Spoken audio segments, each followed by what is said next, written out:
Guys, তোমরা সবাই কেমন আছো? দেখো, আমরা চলে এসেছি এখন একটা অন্নপ্রাশন বাড়িতে।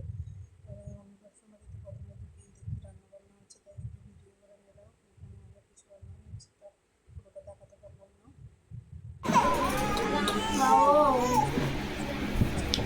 গরম হাত থেকে এত জামা ড্রেস চেঞ্জ করানো হচ্ছে, তো পুরো বেঁধে স্থির হয়ে গেছে। এদিকে হচ্ছে আমার মেয়ে হচ্ছে। তো প্রথমে একটু বসেছিলাম ফ্যানের কাছে, তো ফ্যানে বসার পরে কিছুক্ষণ পরে বাচ্চার মুখে বসে যাবে, তাই বসে আছি কখন হবে দেখবো তার জন্য। তো এখানে একটু পরেই শুরু হয়ে গেছে একটা রাত। প্রথমে বসে আশীর্বাদ করে নিচ্ছে, কিন্তু পুচকে এখন ঘুমিয়েই আছে। বসে করতে সারাদিন যা ব্যাপার গেছে, তো তাই জন্য সে এখন শুয়ে পড়েছে, ঘুমিয়েই আছে। তারপরেও তাকে আশীর্বাদ করা হচ্ছে, কিন্তু তাকে তোলা হয়েছে। ওর মুখে যেই পায়েস লেগেছে ও কিন্তু উঠে লেগেছে, তাই দেখো। এই দেখো চোখ খুলেছে পায়েস খাওয়ার জন্য। তো দেখো দেখো পায়েস খাচ্ছে পুচকে এখন। আমার কোলে বসে আছে, পায়েস খাচ্ছে। কি কিউট লাগছে তাই না? ও ঘুমিয়ে যাচ্ছে খেতে খেতে।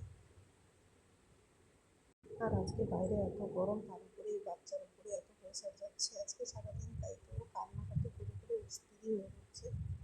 তো এখন একটু আমাকে প্রসাদ রাখতে একটু হাসি বেরিয়েছে আমাকে, তারপরে দেখো জল খাচ্ছে, হেসে হেসেই জল খাচ্ছে।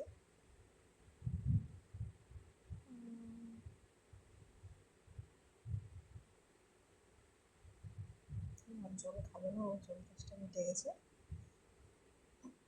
এতদিন জল খায়নি, তো তাই প্রথম খাওয়াতেই ওর খিদে মিটে যাচ্ছে।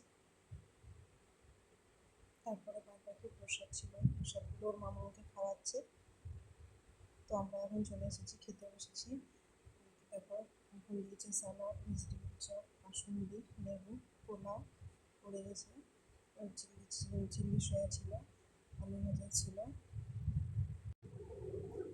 পনির চচ্চড়ি, অনেক কিছুই ছিল শুক্তো। কিন্তু এত গরমের মধ্যে কিছুই খেতে পারিনি, তাই খুব কম নিয়েছি খাওয়ার। আর ডাল দিয়ে ভাত, পুরো ভাতটা খেয়েছি।